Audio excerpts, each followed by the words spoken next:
Okay, so I finally got the chance to circle back to this channel, and I wanted to do some house cleaning before I move on to topics more relevant to this channel. But yes, percentage-wise, I gave Canelo a higher chance of winning, and obviously, he lost. Those of you who think that's an own, clearly don't know how percentages work, and it just goes to prove what I keep saying, you people attacking me in the comments have really low IQs, which is why you're so angry at some random YouTuber saying things you don't like. However, I was surprised that one of you telling me that I don't know shit about boxing, just because I sided with half the boxing community, including world-class boxers, is some Dollar Tree rapper who goes by the name of Flame on 24. I mean, look at this guy. He looks like Whoopi Goldberg after she just got done eating at every fast food restaurant in town. Does DJ Diabetes here know more about boxing than Tank Davis, because Davis thought Canelo would be Bud Crawford? This just goes to show how the internet allows stupid people to develop inflated egos. That said, I want to clarify a couple of things. First, out of respect, I want to make it clear that I am not a casual. I say that because, I can imagine that for true, avid boxers, it would be legitimately annoying to have a casual come in and comment on their sport.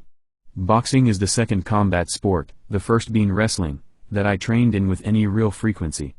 I've trained with and under names you'll recognize if you really are a diehard boxing fan. I was an avid boxing fan, mostly from the time fighters like Pernell Whitaker were still a terror, to the time Floyd Mayweather was tapering off. Then I stopped following boxing and followed MMA a bit more, and then stopped following MMA as well, as I simply got busier in life. Over the course of this last year and a half, my interest in boxing has been growing again, and I've been catching up with the current crop of fighters and their histories.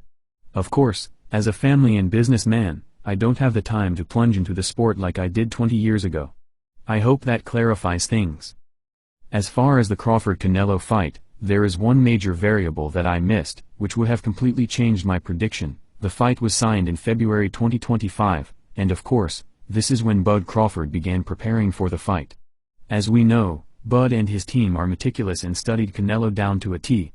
By contrast, Canelo fought Skull in May of 2025, so the preparation times were not even remotely close.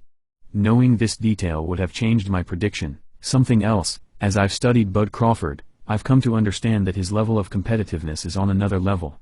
He just refuses to lose, at anything. I understand this very well. One of my best friends was a frequent wrestling opponent of mine in high school. I could never beat him. We ended up being teammates in college and university, and I came to realize that he has this competitive spirit, that I just don't have. Whereas I'm relatively chill, he insists on winning at everything. Bud Crawford is like this, but more so. In any case, I just had to do that house cleaning.